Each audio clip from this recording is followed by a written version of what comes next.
Another Adam Sandler original.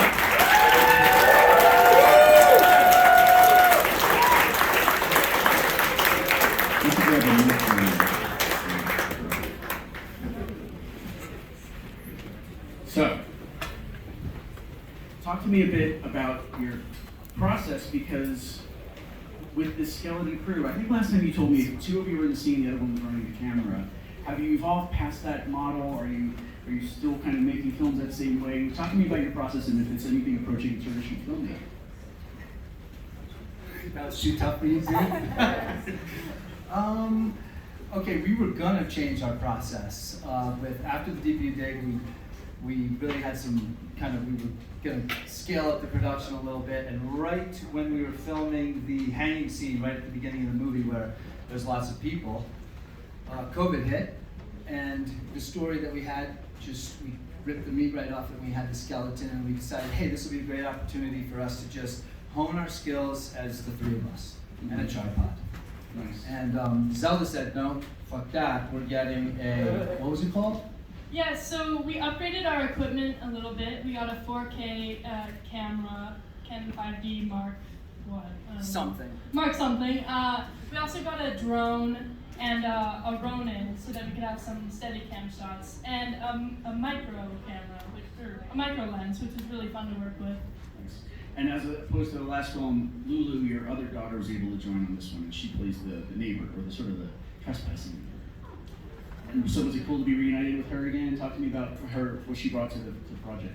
Yeah, it was so wonderful getting to shoot with my sister Lulu. She plays Amber, the blonde, bubbly girl, and she's just acting like herself. That's how Lulu acts, and she did such a great job.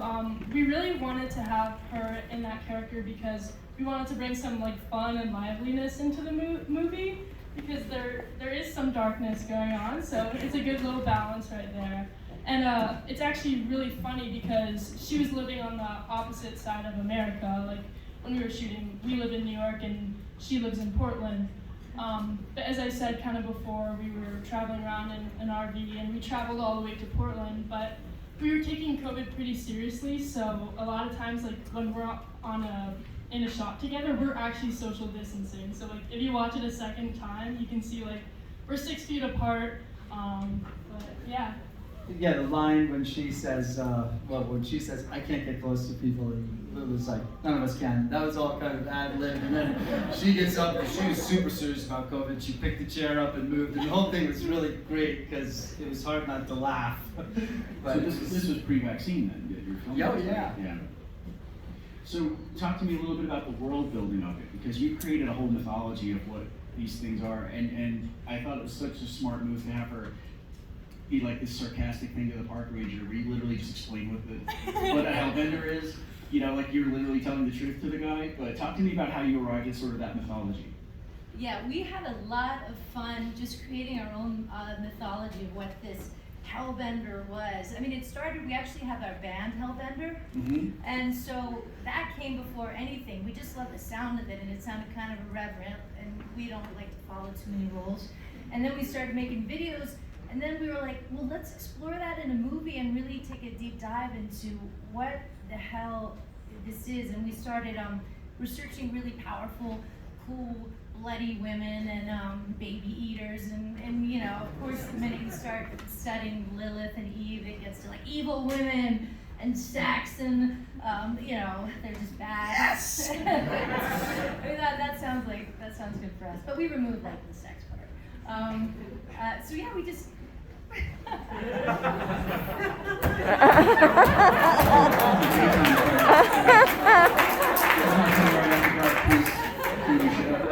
Sorry, Keith. Anyway, yeah, we just. She's gonna be 18 soon. We can talk about that. Anyway, yeah, we were influenced by things, but we basically just let them color our imaginations, and we didn't want to follow something. In fact, we only said the word witch once in the film, because we did not want to really make this about a so-called witch. Yeah. Mm-hmm. And what I really love about your guys' aesthetic is that it's pretty uninformed by what's going on in horror trends. We're 10 years into movies. Yes. Yes. I think we're among friends, and we can say we're kind of tired of movies of The Conjuring. or like the original Conjuring. Like they're you know, I love Blumhouse, they're great. But you guys are doing your own aesthetic, and it's, you said influences, but there aren't a ton of external influences in what's happening here. Talk to me about that. Yeah, I think if anything, we just don't want to. We almost try to. We love watching movies, but we almost want to avoid knowing too much about anything because we just want to do our own shit, really. Yeah. Also, we're trying to have fun flipping tropes on their head. Like with the Deep You Dig, Zelda was like, let's make a story where the ghost, instead of being the scary thing that chases everybody around, is the one you're rooting for. And so that was really fun about the Deep You Dig. In this one, I think what's fun about it is you're kind of rooting, like we put a Hellbender above humanity. So we're all humans, and hopefully you're kind of rooting for this Hellbender that ultimately would tear you to shreds and terrify you. But it's like her moral choice, hopefully, is that she should be a Hellbender. Right. Well, that brings me to your cameo, because you're not sure what footing you're on when you see you in the woods. Like if I encountered you in the woods, I wouldn't have a good feeling about that. But you're unsure as a viewer. You're like, oh, what's going on with this guy? And in short order, you're kind of rendered like not a threat, and then you're literally smoked. But talk to me about how you, I don't know, when you're in the process, you guys all three have a writing credit on this, and you all three share directing credits, and so how do you decide what your involvement is going to be and where you're going to be utilized, right?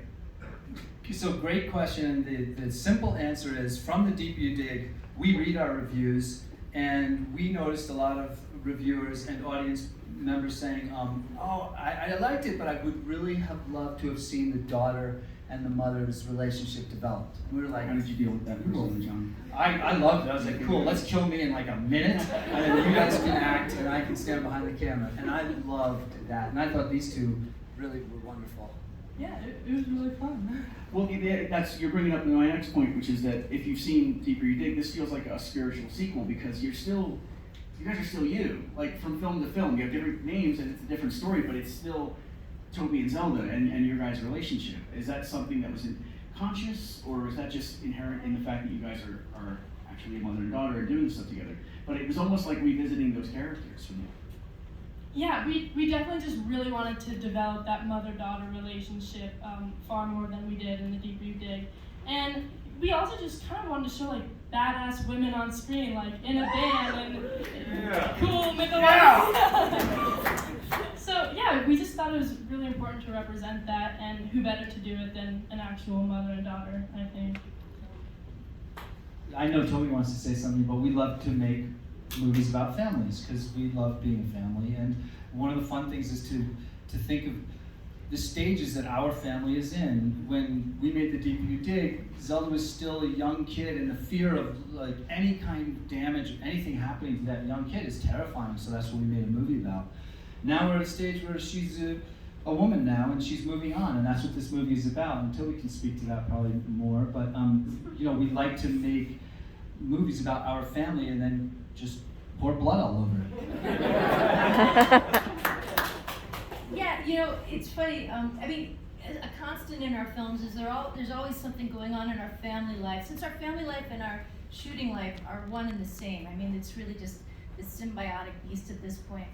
It's hard not to focus on those universal family triumphs and failures, but just squeeze them through this strange supernatural lens. Like for instance, the maggot scene, like that little piece of china bowl that used to be where I used to store my stash of weed. I just thought, I'm so fascinated by the fact that I used to sneak off and I would like have my private moment as a mom and I'd take my little weed. And so I thought, I still have that thing. There's no weed left in it anymore. But I thought, listen, and have so many parents do that. So many parents are hypocritical and they don't tell their kids the things that your kids are going to go off and do, and you can understand why some parents do that because they don't want their kids to make mistakes they made. My kids are going to do what they're going to do. So, it is ourselves, but we just try to, pour some blood on it, like John said. Yeah. And I love the way your films sort of have these tonal pivots that you don't see in American filmmaking very much. Like, I think it's celebrated in foreign films a little bit, where you can have a sudden tonal shift that will work. But you guys are kind of trailblazing that in terms of like regional American film, right? Is that just an outgrowth of your personalities, or are you aware of like the spectrum that you're on of like you're making something scary, you're making like serious mother daughter shit, but then you're making parts that are hilarious. Talk to me about navigating that and how much of that is just part of what you're all about. That is deep, Phil. They gave me a free hotel room. I'm sure And you still did some easy ones. No, what'd you shoot it on? This is more of a comment than a question. I'd like to go love back Q&A, sure. I absolutely love it. Well, we talk about that all the time. I mean, we loved it when we heard you guys laugh today, because we're laughing 98% of the time we're shooting this, and I think it's important. You know, we just watched the movie right before us that's horror and comedy, and the two of them are, walking together like that. They're only one line apart. And we want to entertain people. We do watch a lot of movies now, and we're trying to learn every day, because we want people to be entertained. And we're hoping to have a couple tones, because we do want to have dark dramas. That's something that's really interesting. But I mean, pain is funny. When you see your best friend fall down and get hurt, it's fucking fun, right? And that's what we're hoping to capture, and we hope to keep getting better at that. We talk about that a lot. It's also like fun exploring each of the like quirks that we bring into it. I think Toby is a fantastic writer, so she's great at writing down a script. And then John is really good at being like, all right, I want to cut someone's head off. Toby, you figure out why. You write a script around why we're going to do that. And I like thinking about like the visual aspect of it, and I think that they all just like combine wonderfully to make one whole. Yeah. Talk to me about protecting what you've built, because I don't know. I think I was giving you shit about this. But I'm like, oh, she's gonna go do modeling, and other people are gonna want to hire you for things. Like, do you want to go and spend your energy on other people's projects, or is it about keeping what you're doing in the family? I think right now, I mean, we have Zelda for another year. She's a senior in high school. I know, and so as I said before, I think there's something that really works for us, doing the whole let's make a sandwich and then shoot 10 minutes later and then go back and finish the sandwich in an hour kind of thing. It just works for us. So I think while we have Zelda, we really want to stick to what we do and are comfortable. It works. I mean, we just taken something from like bees and ants. There's something cool about being in the hive. Ours is very small, but we just kind of work hard. Yeah, and something fun happened. We thought Hellbender was going to be it before Zelda took off, but Hellbender kind of came. We finished it faster than we expected, and then Zelda was. We were driving somewhere in New York City, Zelda and I, and she came up with this wonderful idea. So we do know that we all get to huddle for one more trio. The trio's going to hit one more.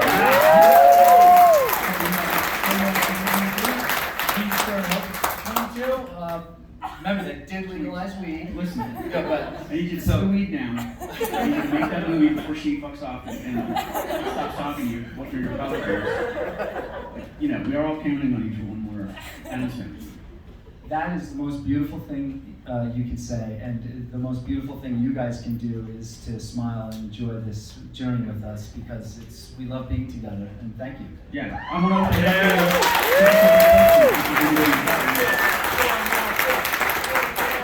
wait so we can hear you. It's kind of just a nerdy question. Is the house from the Deeper You Dig?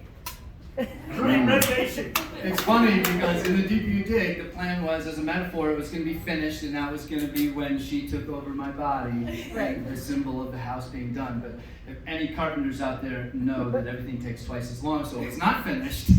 But this time it's finished, so yes, that's a great question. Thanks. We just filmed it from a different angle. I loved it. Very cool.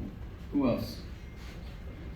If you're in the balcony, I can't see you, but go. Did you guys, is all of the music from the movie from your actual band? Yes, Yeah. that's our band Hellbender, but all the E's are 6s. So our band is also called Hellbender. Yeah. And you know, we've been making music ever since I was like really tiny, but our band names have evolved. And like in the past 2 years, it's been called Hellbender. And like we made a bunch of music videos, and we were like, let's turn this into a movie. And yeah, we actually want to release like the soundtrack for the movie, plus some extras that like didn't make the cut. And so yeah, but we are on Spotify and Apple Music and all that. So. What was the band name when you were 10 years old? Oh, was it Kid California? First one was Kid California. Yeah. She was like 7 and playing badass drums. And then she's like, I'm singing.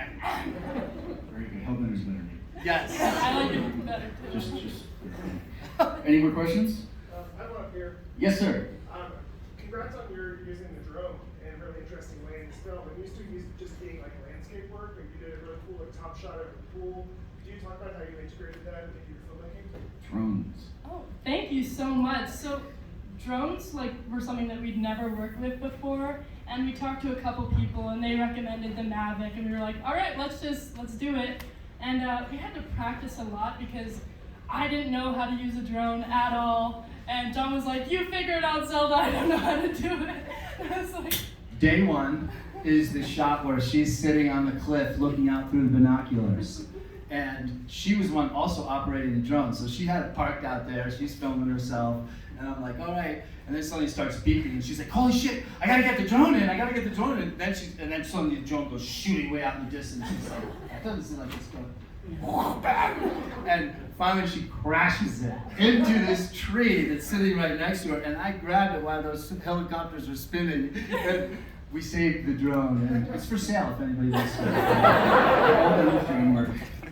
That was your drone period. It's over. Thanks though, because that's Zelda on that drone. I see somebody in the back row there. Yeah, so like for your makeup, I know that you guys did really cool, but were you inspired by any other artists? I kind of got some kiss vibes when I was seeing your makeup. Yeah.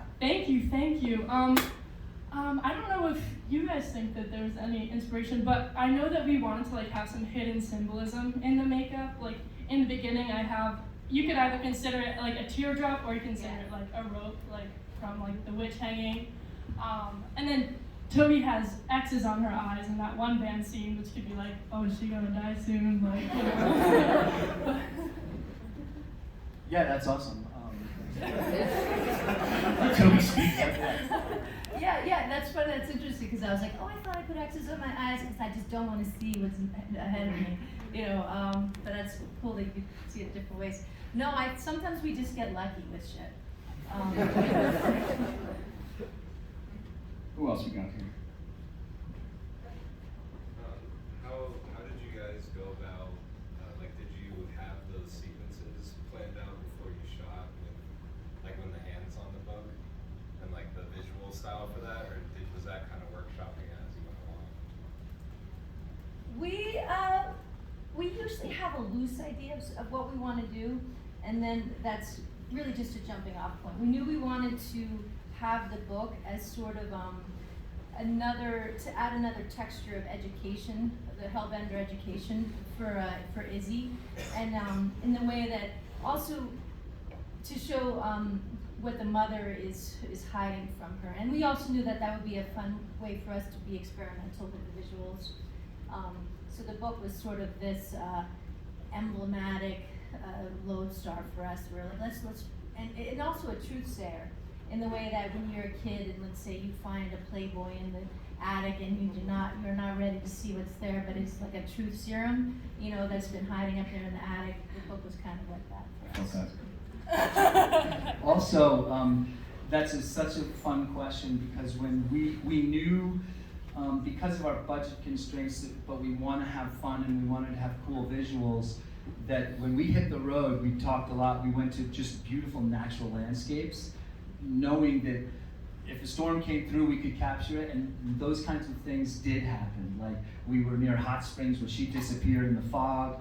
We were in the White Mountains when the storm rolled through, and so we didn't know exactly like how the setup was going to be. But once we got there, we always carried a camera and we carried black material, so that for those book visions, we could have metaphors. And so it was really fun. We knew that was the entrance in, and during our trip around the country, we let kind of nature show us how we could make that fun.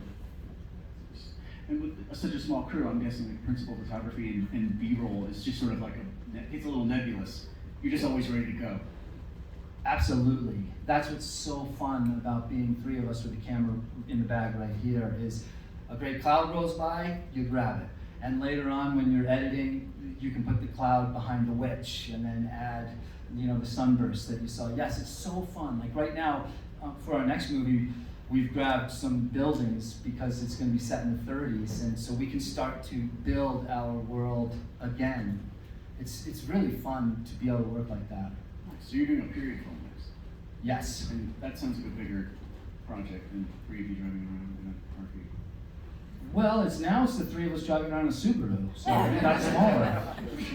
All right. Questions? Yes, sir. When are we gonna be able to watch this on streaming or DVD or? Yeah, well, 2022, Shudder is going to release it. And Yellow Veil Pictures were the wonderful folks who put that together, and we've just been absurdly happy with them and how they've been navigating the film. But yeah, Shudder, probably February. Cool, thank you. Really excited. Any other questions? I got one up top. Go. So the snow fight scene, was that one and done with the vomit in each other's face? Oh, yeah. You guys get to do that over and over and over and over. That was the most fun and like the worst experience ever. Because Toby made like the homemade blood and spit it like right in my face, and little did I know there was like rice bits in it and stuff like that, and I didn't know that there were gonna be any changes of texture in that liquid. And yeah, no, I was like, what am I biting on? I don't know what's going on. But that was definitely one take. I was not gonna want to do that again, to be honest. But that was right outside of our house. Like, it was a super cold day. We were like, all right, let's just go shoot this in 20 minutes and then go back inside and have a hot shower. So yeah, it was really quickly done. And like the last film, you being on your own schedule let you guys sort of capitalize on seasons, and like you can create a sense of time that wouldn't have been possible if someone else was counting the money, right? Absolutely, yeah. We always shoot in our front yard, backyard. We live in the middle of nowhere. And then when we were on the road, we cheated some stuff because whatever we hadn't finished in the summer, we could kind of cheat in the Northwest where things were still lush and green. Any other questions? Back row. Sorry, so are you guys thinking about going international? Just everything that I've seen, I feel like the US is just a different taste of scary movies. Like, I feel like you should definitely branch out and represent. Do you have any ideas? You mean like travel and shoot in another country? Yes, I mean, we could have been out there. We are so into that idea, and so our next movie was supposed to be me and Toby roll around killing people in different countries. She goes off to college, and we were just trying to figure out, well, why do we need to kill a lot of people in different countries? So, anybody got any great ideas? We still have this 30 movies, so we got some time, but yeah, we want to be, killing people in Spain. Yeah. Well, so this whole room needs to just Iceland. workshop and brainstorm. Exactly. So come So, up with some cool motivation and then hit them up on social media, send them your... or you guys have, what did you say, maybe we could come back in a year? We all If got you a did a year, movie. we could figure this out in a year, it'd be helpful. And make a movie, put down the weed. Then we can come back here. First things first. Right. Any other questions? We are questioning out. You wanna go hit a bull in the alley now? Oh, the Yeti. The Yeti is the X Factor. Don't answer that in the mic, just in case. No, we're not going to answer any yet. You can wink or nod or whatever. But I don't know. I love what you guys are doing, and I'm so glad that you got to watch it with a crowd of fans, actual fans, super fans even. And can't wait to see what you do next. Thank Thank you. And I just want to say, Telluride Horror Show is the greatest. It's you guys, it's these venues, it's Phil, it's this land, it's a wonderful experience. And we are so thankful.